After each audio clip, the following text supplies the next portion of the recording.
Someone's yelling in the background.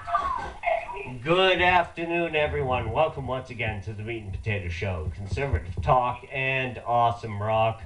I am your host, Christopher Mader, broadcasting on the Meat and Potato Show 2012 Conservative Media Network, and proving once again that Meat and Potatoes is nationwide. My guest is calling in from California and is author of the book Dictator In Chief and radio host of the BK Factor. My guest, Brian Kellar. Brian, welcome once again back to the show again. How are you, sir? Oh, good afternoon, Chris. I'm well. I'm glad to be on again. First thing I want to ask you, because you're there in San Diego, and there are all sorts of fires going on there in Southern California. And these are almost practically in your backyard. What do you know? Give us some information. What's going on there? Well, the thing about those fires is most of them are out right now, and also the fires are happening in the northern part of California. We live in the we're in part of San Diego. We live in the eastern part of San Diego, so there's no threat where we live. So the water shortages in California it's not exactly swimming in the black financially, and you're suffering from drought. There's all sorts of money going on, problems going on there. How is this stressing the system that's going on there?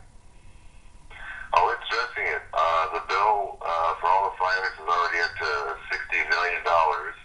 And of course, arson is suspected on all of them. Chris, this time of year in North County, where it's dry, and East County, where it's dry, for some reason, every year we've seen that, or every other year, we can have some arson bug going around and lighting things on fire.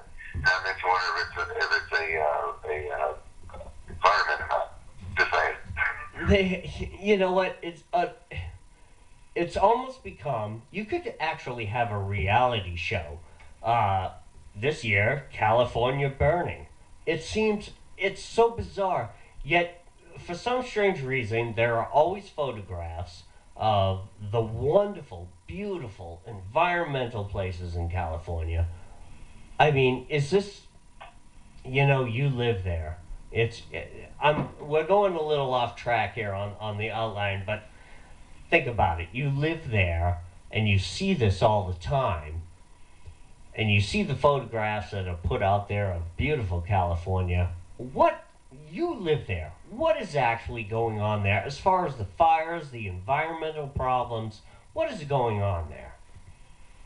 Well, you did make reference to it before. Now, we are having a drought here, a man-made drought. And a lot of that has to do with our governor, Jerry Brown. And, things are dry out here. They're very, very dry. Pictures people have seen in California with all the vegetation that's lush and green and beautiful, and it is beautiful. But that vegetation right now is no longer green. It's yellow, and it's very dry.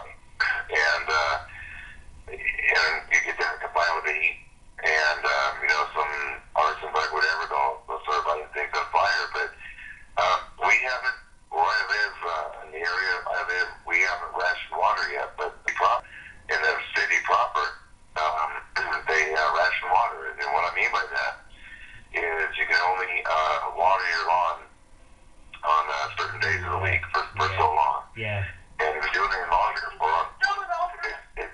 do it on the wrong day or any longer than you're supposed to, you'll get a ticket for it.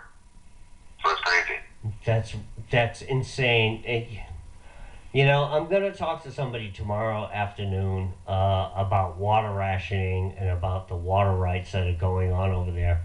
But the problem, I see the southern western part of the United States. I mean, you guys, this is an entire desert area that you live in, and then you have these forest fires. I mean, this must be a grading on your financial system. I mean, how is that working out as far as the budgets? Are people in your town in San Diego saying, we're out of money, we're fighting these fires?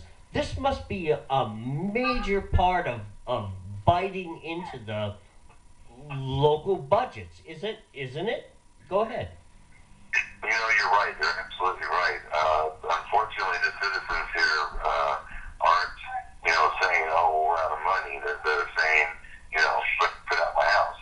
And we bought the city bought two tankers a few years back, two water tankers, and they were used. But here's the problem: during these fires, there were a total of 9 fires in northern San Diego County, 9 of them.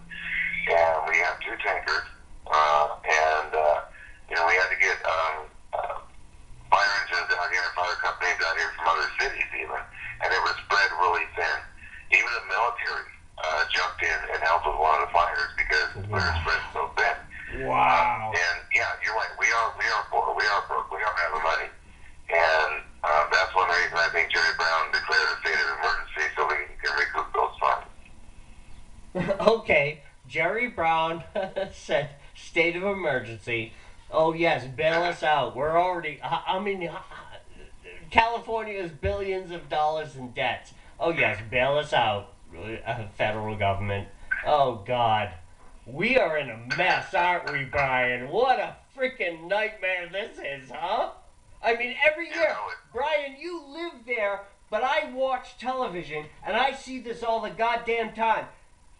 The entire state of California, what's on TV tonight? Well, California's burning again.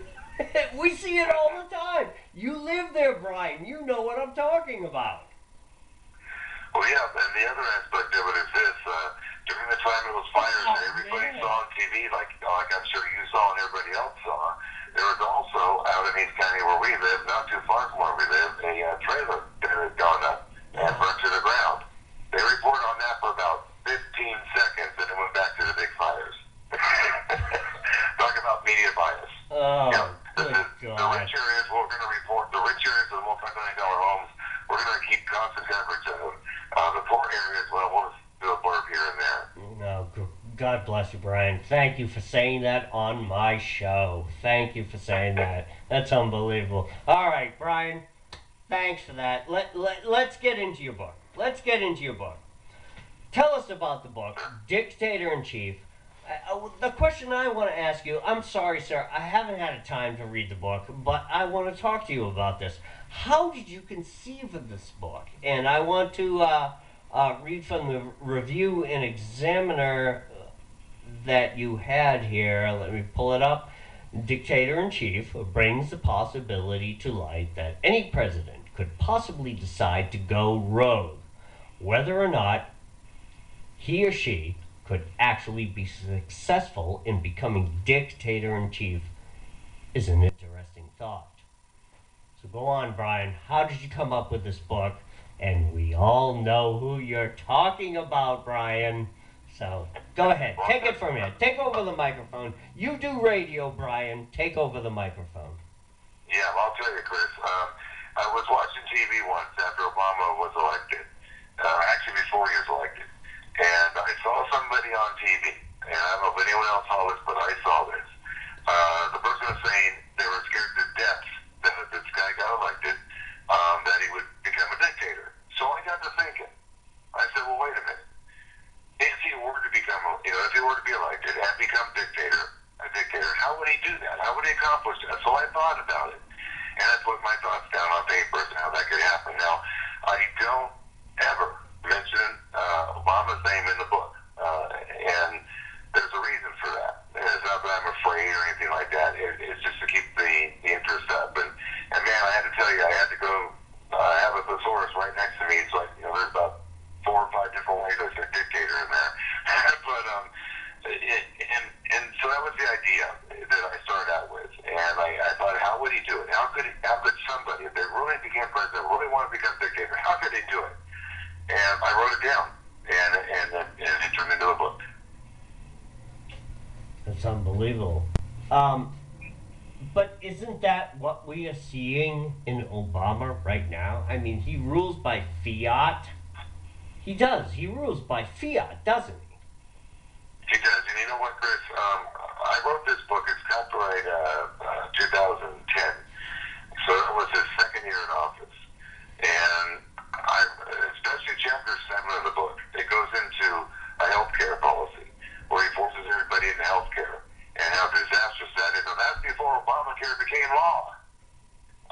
And that's what's scary about it. A lot of things I wrote about, Chris, have actually happened. And, that's the one thing I say, well, I'm kind of, in a way, I'm kind of ashamed I wrote it because a lot of what I wrote about has happened. But then I'm proud I wrote it because if that's going to be the case, people need to know what could be around the corner. Well, here we go. Let's say, I know it's a fiction book. Hell, Tom Clancy wrote tons of books like this.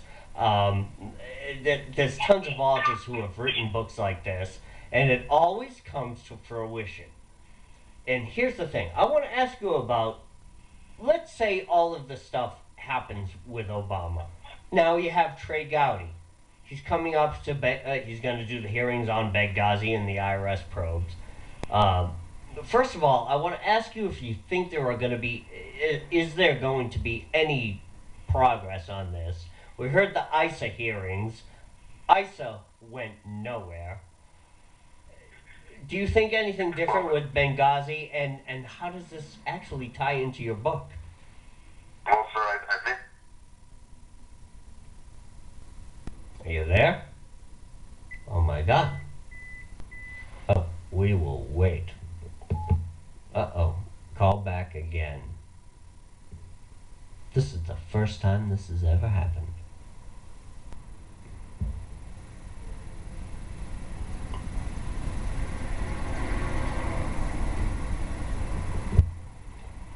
Well, here's the thing I want to say about that. And I'm actually grateful that this is going on. Because this is live radio.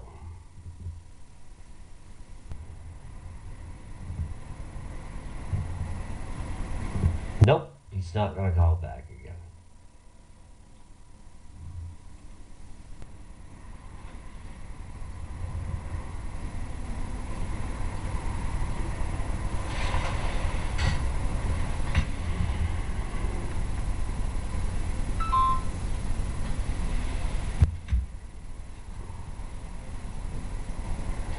Uh-oh. Uh-oh. Uh-oh. Hang on.